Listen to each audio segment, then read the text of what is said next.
right, hi everybody. Thanks for coming. So I'm here to talk about how you can tweak and A/B test your app on the fly, and how we're going to do that using Firebase Remote Config. Actually, before I do that, I'm going to back up a little bit and explain why this feature has the word Firebase in front of it, because sometimes people are like, hey, wait a minute, Firebase? I thought that was like the real-time database thing. And it used to be. I mean, it still is, but it used to be too. And so many of you kind of probably know of Firebase as this fairly cool real-time database that maybe had like some sign-in and hosting services that went along with it. And this was kind of the state of the platform when Google acquired the company about like 20 months ago now.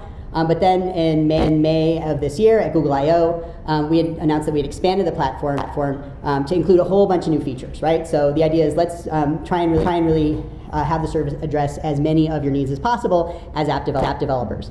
And while I could gladly talk at length about most of these features, I'm mostly going to focus on remote config. Partly because it's a kind of neat feature to play with and can be really useful for your app. Partly if you're sort of interested in getting started with Firebase but don't want to like throw out your entire backend and replace it with the database, this is sort of a good feature to kind of dip your toe into the waters.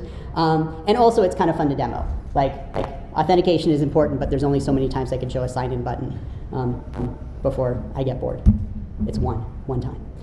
So the general idea behind remote config is like there are times as an app developer that you're going to want to make quick changes to your app, right? Maybe you've released a game and players are complaining that level 5 is too hard because you made your target score too high, or you've misspelled some text in a button and it's sitting out there with that misspelling mocking you and making you feel bad every time you see it. And while these are generally easy fixes, right? It's kind of a pain to have to go through the whole process of like cutting a build and submitting it and getting it approved and getting it published and having everybody in the world download it, right? Just to like update a value. It's a lot of work. It's time consuming, and frankly, it does seem like a bit of overkill for what should be a one-line change in your code. So the idea behind remote config is, well, why don't we let you update those values from the cloud, right? When your app starts up, it can download these new values, and then you can, place your buttons, adjust your scores, do whatever you want with these values without having to go through an entire, publish cycle. Now, there's more sophistication that I will get into later, but at the base level, if you need to think of remote config, this is basically all it is. It's like an NS dictionary that lives in the cloud. And so what I'll be demoing later, but maybe before I do that, sort of minimize the amount of back and forth. Let me give you a little more background on how it works, so that hopefully you understand it when we start doing some coding. So in general, you start off by supplying remote config with a whole bunch of default values locally on the device, right? This you supply either using a dictionary or a plist, and then you ask remote config to download any new values from the cloud. And you will notice that, and these are ones that you're going to define using the Firebase console. You go to Firebase console and add these key value pairs, right? And you'll notice that quite often these are a subset of the default values, and that's fine. That's normal. Now these downloaded values don't get applied right away. They're sort of kept in like a cached holding pattern on your device until you explicitly tell remote config to go ahead and apply these fetched values on top of the default values you have currently. And I'll explain a little later why you need to make this explicit step. But then basically at that point, when you ask remote config for values for certain keys, you'll either get the default value or you'll get sort of the new value that's been applied on top of your old one. And what this means is that you can basically fill up those defaults with like every constant that you have in your app, right? Like every hard-coded number, string, sort of the entire contents of your app constants.swift file, and we all have one of those. You can basically supply those to remote config to use as the defaults. Because you're only going to be downloading deltas, the values that have changed, the actual network calls you make are nice and small. You're not downloading an entire set of values sort of every time you start up remote config. But this also gives you the flexibility to then later change any aspect of your app that you want to at a later point. And so it's kind of neat that way. So with that under a belt, I'm going to take a look at a little sample app. I'm doing something kind of foolish, which is I'm live coding and also relying on the hotel Wi-Fi. So yeah, we're going to see how this goes, folks. So let's get into Xcode here. Oh, we jumped back into 1080. Oh, apparently it won't keep the. Well, let's at least go into presentation large so you can see my code. And I'm going to start up the app so I can demo it for you. So this is my app, Scoober. It's like Uber, but for ice cream sundaes. I'm going on Shark Tank this week. I think it's going to be a big hit. And rather than focus on the entire app, which actually isn't real. I want to focus mostly on this button here, this Get Our Newsletter button. Our designer has come by and said, you know what, I want to really try out different looks of this button. I want to change the the font treatment, the color, the font size, put it out there in front of our audience, see what they like best. So obviously this seems like kind of a good situation for remote config, where rather than having to release a brand new version of our app every time our designer wants to try a different background color, we can update that stuff from the cloud. And so the first thing we want to do, and the thing that you'll see I've already done here, is make sure that the font title and color and sort of the various aspects of my button are determined here in code, not in the storyboard. If you do look at the storyboard, you'll see that I have a blue button here, but in my app it was orange, and that's because I've set the background color here. Now, right now, everything is being set in code explicitly using hard-coded string and float values. And if I were to change these values, I would be able to change the look of my button. But instead of having these hard-coded, we want to set them up so they can work with remote config. And so the first step is generally setting up and installing the remote config library. And most of that work is kind of boring, and not very interesting. So in the interest of keeping this presentation moving, I've created an 80s style montage that shows this all happening. I apologize for not having like the synthesizer music. If the audio guy were here, he'd do it. Anyway, so the first thing you're going to do is go to the Firebase console and create a project, and you're going to tell it a little about your iOS project. Generally speaking, your bundle ID. At that point, you're going to get a list of constants that you're going to drag into your Xcode app, a little like this. And then you're going to install the library either using CocoaPods, or if you don't like CocoaPods, we have a way for you to do it manually. And then you're going to kind of kick off the whole process by calling this firapp.configure call. And what this does is it basically tells the Firebase library to look at any of the features of Firebase that you have installed. Right now it's remote config, but it could be a bunch of others. It looks at what you have installed and basically sets them up, pulling in the appropriate constants from that plist file that I added into my app. So at this point, remote config is set up and it knows where to look to get new values because that's one of the constants that was added in that plist file. And so when I'm all done, let's quit this, and I'm gonna close this.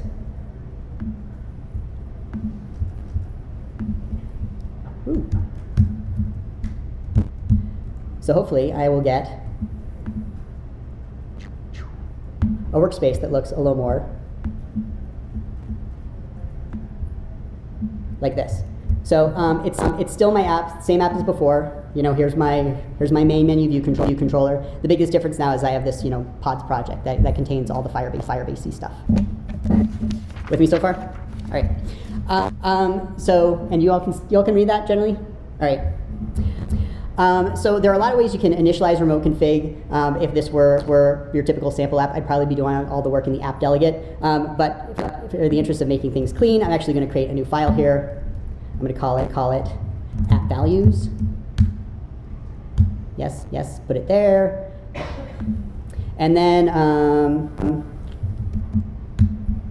basically, I'm going to make it a singleton because I love to overuse singletons. And we are doing two steps here. It's the steps I described in the slide. We're going to load the default values into remote config, and then we're going to tell it to go ahead and fetch new values from the cloud. So loading default values is pretty straightforward. You're basically going to create a dictionary and pass that into remote config. Let's import Firebase so it's not complaining here. And if this were an actual app, I probably wouldn't be typing in my key names like this as strings. I'd make it in enum or something so that I reduce the risk of mistyping a key name later. But this probably makes things a little easier to understand. So these are all my default values, right? Now, in terms of fetching cloud values, it's actually pretty easy as well. There's one call that you would generally make. I'm going to get the remote config instance and call fetch with completion handler. And this goes out, fetches new values from the cloud, and then hits the completion handler. So this seems like it would be pretty straightforward, and it is, except for one little problem, which is that by default, this call will cache any downloaded values for about 12 hours before it decides to go ahead and download new ones. Now, in the case of your app out there in the real world, that's probably fine.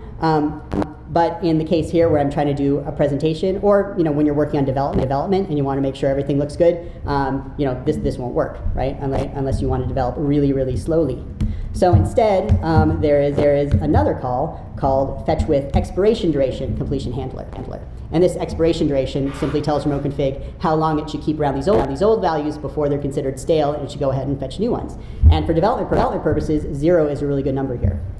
And now this would work, except that I might actually run into an issue in my app where the library would start to throttle me on the client side. The library supplies some client-side throttling to make sure I don't hit the service more than I'm supposed to.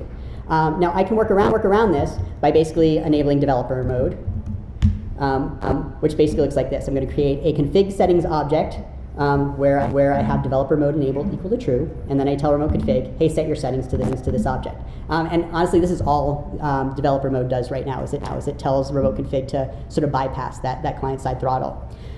And this will work. This works great, for development, for testing with your 10-person team. Don't publish this to your app, to your millions of users, because then you will hit a server-side throttle. The whole point of the client-side quota is to prevent you from ever having to worry about the server-side quota. So in real development, I like to actually kind of put this behind like a if debug flag or something, just to make sure this code never makes it out into the real world. Anyway, now I have this set with 0, and in my completion handler, let's there we go. Oh my God, this font is so big. All right.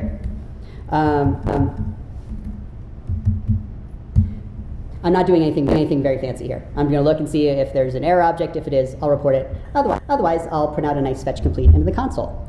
And then maybe to kick this whole thing off, let's go into my app delegate, and let's just.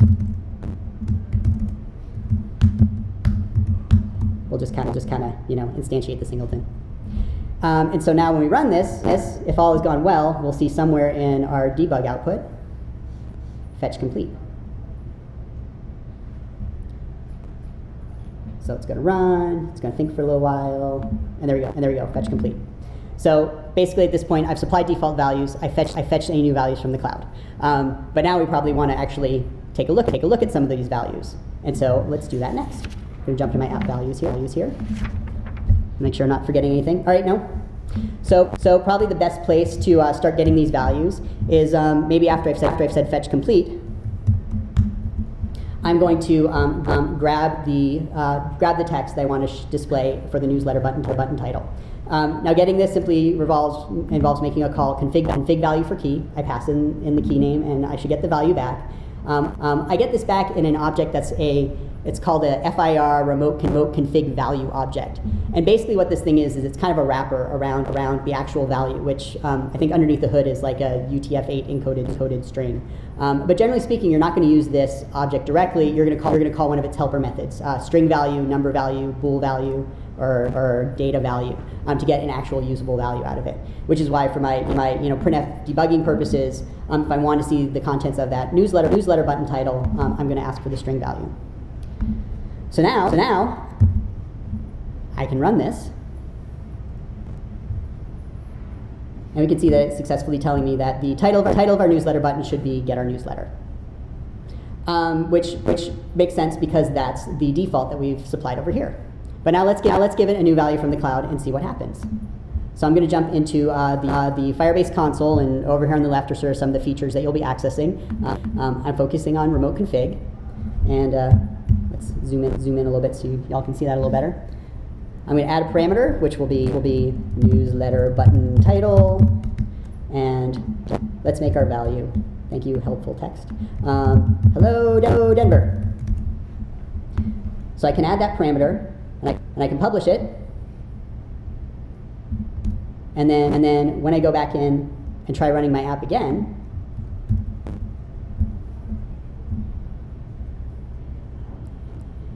you're going to see that I'm still seeing the old default value, right? It still says Get Our Newsletter. And so why is that? Well, if you remember from the slides earlier, it's because I didn't make that explicit step that said go ahead and apply these fetch values on top of the defaults. So I'll do that maybe right here after fetch complete. And this basically means let's talk to the, and we'll call activate fetched. All right. So that's the call I make that says let's go ahead and apply these values. And so now if I were to run this,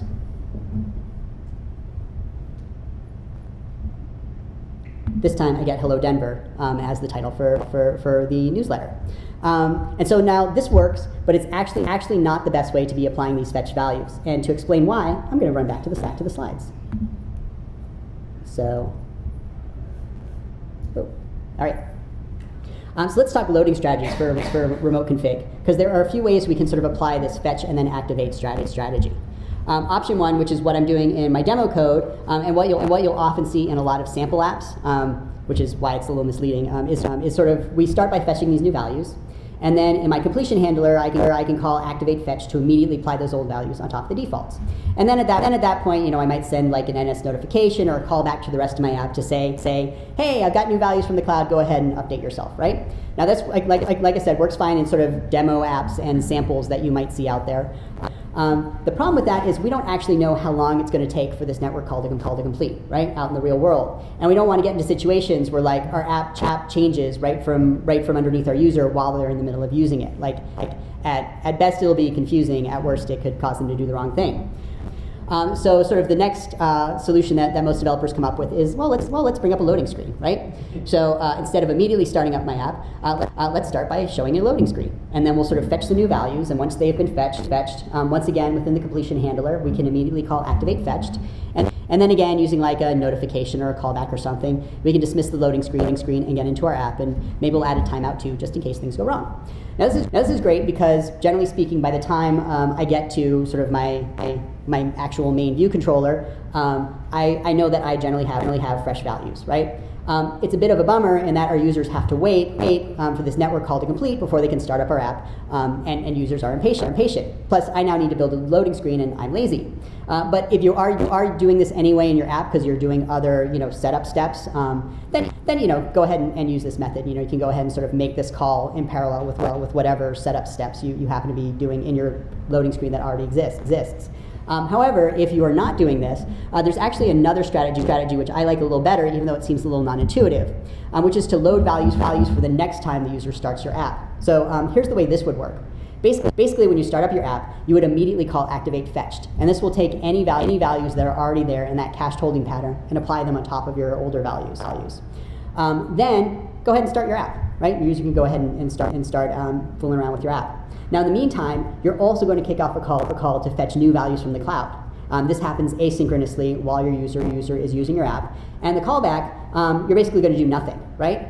Your app will keep those downloaded values in that cached holding pattern, and then call activate fetched on them the next time your user starts your app. Now, I like this because your user wait time is back down to nothing. They can start your app right away, more or less. But it does mean your user will have to run your app a second time to see any changes that you've applied. Now, again, in a real-world situation, this works pretty well. The one time it really doesn't work very well is when you're doing code demos in front of an audience at a conference, which is why, for the purpose of this demo, I think we're going to go with the loading screen strategy. So let's go ahead and build that. Or actually, I'm not going to go ahead and build that because switch back. Okay, I'm going to do that thing, like on a cooking show, where like they put the pie in the oven, and then like right next to it there happens to be a pre-baked pie that they pull out, and they're like, wasn't that easy? I'm like, yeah, that'd be easy if I had a pre-baked pie in the oven to start with. So anyway, I'm jumping ahead to where I already have a loading screen. Whoops, not my launch screen. Let's go to my main storyboard. There it is. Isn't it lovely? And so the logic here isn't anything special. In fact, probably most of you have made more sophisticated loading screens than this. But basically what I'm doing is in my app values, I now have a Boolean to check if the values have been loaded, and more importantly, a callback to call. I basically call this, within my completion handler. And then my waiting screen basically tells my app values, hey, your values loaded callback is going to be this all waiting done method. That simply segues to my main menu view controller. So that's all that's going on here. But basically what this means is that now, by the time we get into my main menu view controller, I have updated values from the cloud. They've been downloaded and they have been applied. And so now we can actually get to the exciting part, which is changing the title of our newsletter. So let's go ahead and do that. So again, kind of doing let's import Firebase here. Same thing I did in my printf debugging. Let's get, value for key newsletter button title. Whoops. Do I have the wrong stuff in here?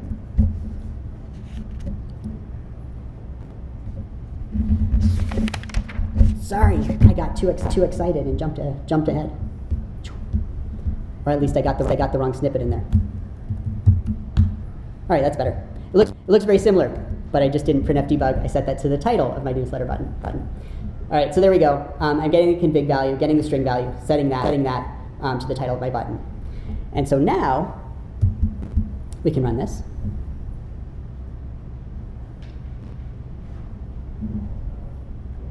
And it says hello Denver. And in fact, we'll stop this, and I'm going to jump into my control panel again, because I don't want to say hello to all of Denver. I just want to say hello to the cool people in this room. So hello 360 IDev. So I'll publish that. And then I can go back in and start up my app. And there you go. We've changed the text of our button without having to go back and muck with the code, which is kind of neat. Of course, this is a little bit hacky. I've gone through all the trouble of encapsulating all of my remote config logic inside of app values, and then I've gone ahead and basically exposed it all here. So let's go back into app values, and we would probably add in some helper methods here, where I'm just basically saying, hey, string value for key, and sort of just hiding the fact that I'm using a remote config in case I want to, change to something else later. And then you can go back into my main menu view controller, and this time instead of getting config value for key, I'll talk to app values. Sorry. String value for key, and once again I'll grab my newsletter button title, and we'll delete this. Same thing. It's just now this is probably better form, and then we say, gosh, well since we've done that, why don't we go ahead and do that for all our values, and we probably have something that looks a little more like this. It's slightly messier, but I think you kind of get the idea. And then at some point you're like, I really shouldn't be typing in these keys as strings like this, because all I have to do is accidentally forget a T in newsletter, and then I'm going to spend days hunting down this bug. So I'm going to fix that like that. So probably most of you kind of get what's going on here. But basically I now have an enum where I'm representing all my key values, and underneath they're sort of handled by a string, so that I still can get I can know what string to enter in the Firebase control panel to get the keys for these values. But now at least when I call my helper methods, instead of passing in the key as a string, I'm passing it in as one of these enums, so I get tab completion and not entering in any of the wrong strings by accident. And so now I can go ahead and muck with the that button as much as I want. So I can let's change our background color to like a nice purple, and we'll change our font size to 20-22, and let's see, we'll change our font to Sumerian bold. I did chalk duster, but that was just ugly. So if we publish these changes, run my app, hopefully if I didn't type any of those key names wrong in the control panel. So now we can change our color, we can change the size, we can change the font, do all this stuff with our button. So our designer's happy; they can now make all the changes they want, and they're sort of available instantly. I'm happy because every time our designer wants to make a change, they don't have to talk to me. So this is great. But you might have been noticing as I've been typing in these values, there's this drop down that says add value for condition, and this is actually where remote config does get a little more sophisticated than just being sort of an NS dictionary that lives in the cloud. One of the really neat things about remote config is it allows you to deliver sort of different app values to different groups of people. So as a quick example, let's decide we want to make our button like red and white for our Danish users, right? That's the color of the Danish flag. So what I can do here is I'm going to say I'm going to add a value for a condition. So I'm going to create a condition that says basically if any of our users fall into this condition, I'm going to supply them with this other value. There's a few things that I can specify: app version, OS type, user in random percentile, which I'll talk a bit about later. User in audience, which I'll also talk about later. But for now, I'm going to focus on device region or country. And I'm going to look at Denmark, and I'm going to say, all right, if you're in this, we'll call this condition Danes. All right, so for our Danes, let's make our background color, and I actually did look up the official red of the Danish flag to make sure I get that right. Don't want to cause any international incidents. And then we can go back to our let's go back into our simulator and let's pretend that we're in Denmark right now. Whoops, not keyboard. So we'll change our region to Denmark. It's going to think for a little bit. We'll go back home. Start up our app again. And this time I've changed the look of my button for my users in Denmark, again without having to actually change any of my code, which is kind of nice. So let's go back to that little condition that said users within a random percentile, because maybe you're wondering what's that all about. Well, let's go to the slides and explain. So, go back to this. All right. So one neat condition that you can set up is you could say, you know what, if my user is within some random percentile, they're going to receive one value from my app, and then otherwise they're going to receive a completely different value. And there are two pretty common use cases for doing this, right? It's not just because you want to, because life is random and has no meaning or something. So the first is gradual rollouts of a new feature, right? You have a new feature and you're not sure if it's going to completely set your servers on fire or ruin your in-game economy or anything like that. Well, you can gate that in your code behind some kind of flag, right? And then you can set within remote config the value of that flag to 0 by default, and then set it to 1 or true for some small percentage of your users. Start with 1%, move to 5%, 15, and assuming people are happy, you can go on to 25, 50, however. And then assuming everyone loves this new feature, well maybe you can go ahead and now make that the condition. Or make that the default, and you can remove that other condition. So that's a very common use case. This is actually sort of how the remote config tool came to be, as Google used it for a lot of their features. So, but another option is you can use this for A/B testing. So you can have half your audience try out a button that says like purchase, and the rest of them can try out one that says buy now, and you can kind of see what works best, right? And this is one of those situations you always hear these stories from developers that were like, oh yeah, we changed our button from like sign up to continue, and our conversions increased by 40%. And you're like, wow, that sounds great. I should try that stuff someday, and it's still on your list of like someday let's try experimenting with different button labels, right? So this kind of makes that a whole lot easier, and that's what we're going to try with our Scuba app. So Greg from marketing has decided that we need more people to. There you go. We need more people to sign up for our newsletters, and it's a little dark there, Greg. But we're going to try a few different newsletter flows. So in our standard approach, we've got this that's all about, hey, we're going to be sending you lots of junk to your inbox. But let's try another approach. Replace an emphasis on special offers, right? It's going to be not about getting the newsletter, but hey, we're going to send you some special offers, and let's see which works better. So let's go ahead and start doing that, and go back to our, and pretty much all this work I can do in the console. I don't actually think I need to mess with the code. So I'm going to start by, I'm actually going to kill that custom font because it's ugly. And then let's make sure my script doesn't fall over. That would be, I'm sure the microphone's loving picking up all this paper rattling. Sorry, people watching the video later. All right. So let's change this button text. So I'm going to create a new condition. And we're going to call it, say, newsletter test. And we're going to say if our user random percentile is less than or equal to 50%, then you are in this condition. And so for these people, our newsletter button will say special offers.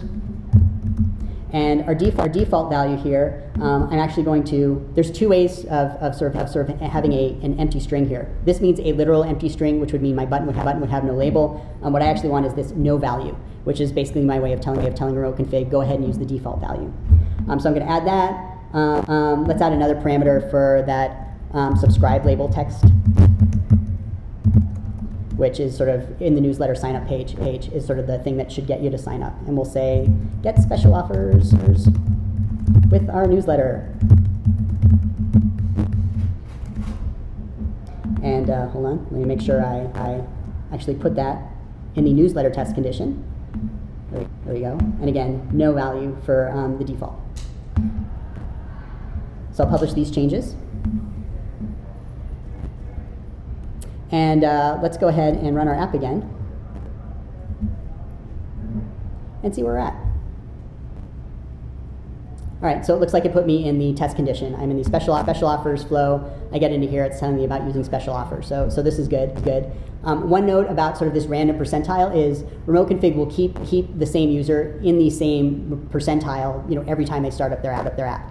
Just because it would be very confusing if every time they started your app, they would get like different values. That would just be odd. But that does mean if you need to like kind of actually try out the different versions and you want to see what they look like, the way to get around that is to sort of uninstall and reinstall the app, and eventually you'll get put into the right condition. Or sometimes if you're just getting impatient, I will tweak those values to 99%, and then remember to go back to 50% before I actually do the experiment for real. But yeah, generally speaking, you'll be kept in the same random percentile every time you start up your app. So now we have this new newsletter flow going out to half our users, the old standard newsletter flow going out to the other half. But how do we know that this version actually works better? Well, for that we need to get into Firebase Analytics for just a little bit. So whoa, I meant to hit that hotkey. So let me give you the brief 5-minute summary on how Firebase Analytics works. There's sort of two important things to know about Firebase Analytics. First is that it's free and unlimited, which is nice. People like free. Remote Config is also free to use, just FYI.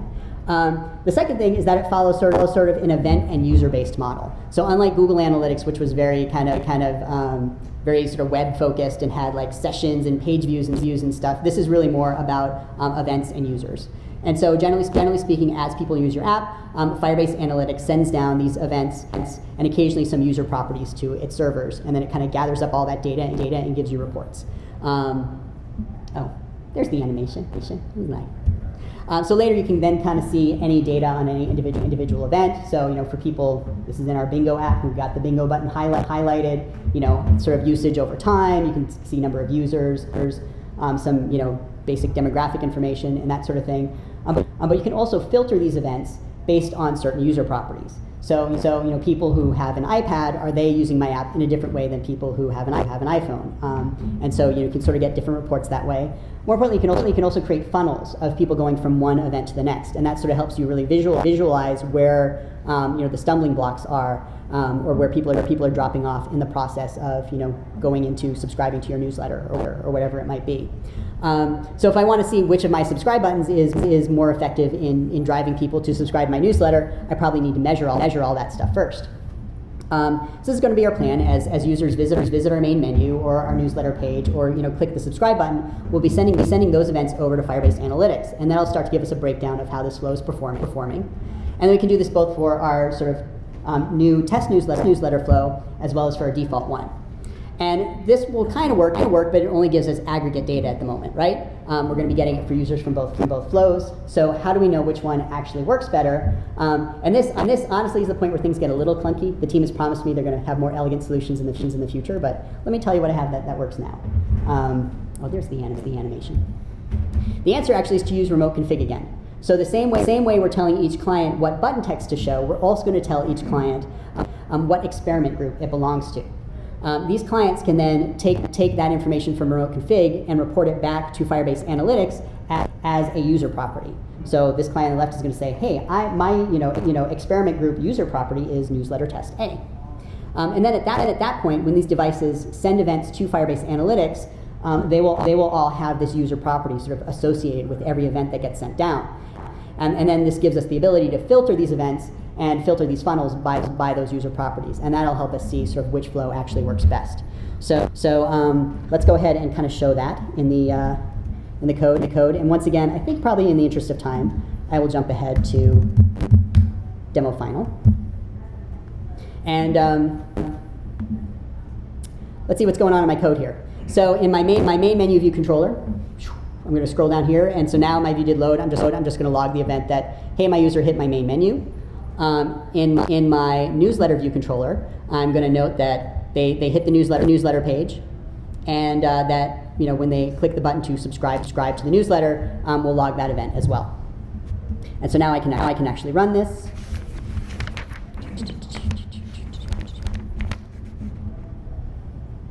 Oh, you know what? I'm actually going to turn on. Sorry, before I do that, I'm going to turn on debugging, to actually see your debugging in Firebase Analytics, for some reason, it's an argument that gets passed in on launch. I don't know why, but it is. That's different than Google. It's, yeah, and you would think it would just be like a, I don't know, some kind of class method or something, but I don't know. But apparently, I don't know, you should know about it because it does print out a whole bunch of really interesting information, but it also tends to print out a whole bunch of information. So sometimes you want it, sometimes you don't. Anyway, you can see I've hit the main menu, and it's logged this visited main menu event. When I go to the special offer screen, it will notice that I visited the newsletter page, and when I fill in my totally real email address, you can see that it's also logged the subscribe newsletter event. And then these events actually get sent to Firebase Analytics when, generally speaking, when my app goes into the background. Either once an hour or when my app goes into the background, just to kind of be nice to your user's battery. And then this is where you can see like the whole report. And so this is basically at the point where we'd be logging these events to then make sure that we can differentiate between people in the new flow and people in the old flow. We would go into remote config. And let's add another parameter here for experiment group. And for people who are in my newsletter test, I'm going to call newsletter flow A, and for people that are not, I'm going to say you're in newsletter default.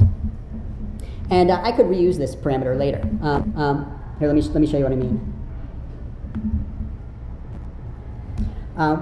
I also added within my app values, basically at the point where our fetch, we've called fetch complete. I call this record experiment groups method that basically kind of looks at any experiment group values that have been sent to me, and I set that as user property string, which is kind of gives me the flexibility to then later, if I want to create a new purchase flow experiment, I might set that here as well and kind of have it reuse this property. One note is you can only record up to 25 user properties, so you probably don't want to create a brand new user property for every experiment you create. So I like to kind of reuse it by having generic experiment names like this. But what this then means is that when I run my app again, and I go into the background here, what you'll see is way back at the beginning, it's noted that my experiment group user property is newsletter flow A, and the report that gets sent down, not only is it then reporting events, but it's also reporting out of my user attributes that I am in the newsletter flow A experiment group. Which then means if I go into Firebase Analytics, here's my lovely dashboard. I'm making no money on this thing. I can't believe it. But we'll go into events, and we can look at out of the people that have said they have subscribed to the newsletter. I can kind of look at overall events. You'll notice that the events I just reported a few minutes ago have not been logged yet. It does take a little while for these events to show up in Firebase Analytics, but luckily I've been practicing this a bit in the past. So we can kind of check, and filter this based on user property, like people that were in the newsletter flow A experiment group. Well, I can now see how many people who are in that flow subscribed, compare that to number of people in the default flow. If we go into funnels, I created a newsletter flow funnel that basically looked at the people who went from visited the main menu to visited the newsletter to subscribe to the newsletter. So clearly people in newsletter flow A are doing great. Like we got like 88% and 54%. That's pretty high. But if we were to look at people in my newsletter default, they didn't do quite as well, right? And so we can kind of look at this data and be like, well, it looks like this new newsletter flow actually is working. Greg from marketing will be happy. Maybe this will cheer him up a bit, and we can go ahead and start either making this the default value or just sort of adding more and more people into this condition. So that's generally sort of the idea. Granted, like I said, it'd be kind of nice if you could see these two different flows side by side. And the team is working on it, and hopefully I'll have something interesting to announce next conference. But in the meantime, I'm going to wrap up with a few things, a few other notes. So I will admit that maybe changing the color of a button is a little bit of a contrived example, but there are actually really good use cases out there for remote config. Game developers in particular can use them to make all sorts of balance changes to your app. If you've ever developed or if you've ever made like any kind of tower defense game, you know how like one overpowered unit can completely throw off your entire game. And this again allows you to kind of make these changes and see are users winning or losing at the rate I want them to with these new values. I've seen some developers use it to tweak their entire getting started flow. They basically have like their entire setup described as a big old JSON block. that they send down, and their app sort of interprets that to determine not just the text, but what dialogue to show first and what dialogue to show second, and what's going to be the text in there, what are going to be the choices, and they use that to optimize their entire onboarding flow. And I think it's worked out pretty well. It works really nicely for sort of message of the day kinds of things. You can combine this sort of message of the day stuff with the country targeting that I talked about earlier, and you could start to wish people a happy holiday in whatever country is appropriate for them. A few things I didn't talk about but probably should have. Yes, this does work with localized text. In fact, it works really well. The idea is that instead of giving remote config these hard-coded strings for defaults, you'll probably be using NS localized string instead. And this is nice because then you get the defaults within your app for whatever language you've supported for NS localized string. But then you can update an individual string in any individual language you want by creating a condition for that language, and then just providing new text for just the players who see that language, and everybody else in every other language will get the default value.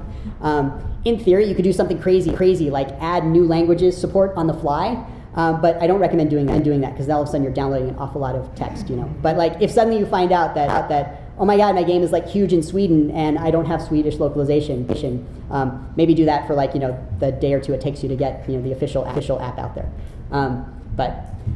There's also a lot of advanced targeting that you can set up. So in addition to countries or random numbers, you can create audiences out of just about anything you can measure in Firebase Analytics and send unique remote config values just to them.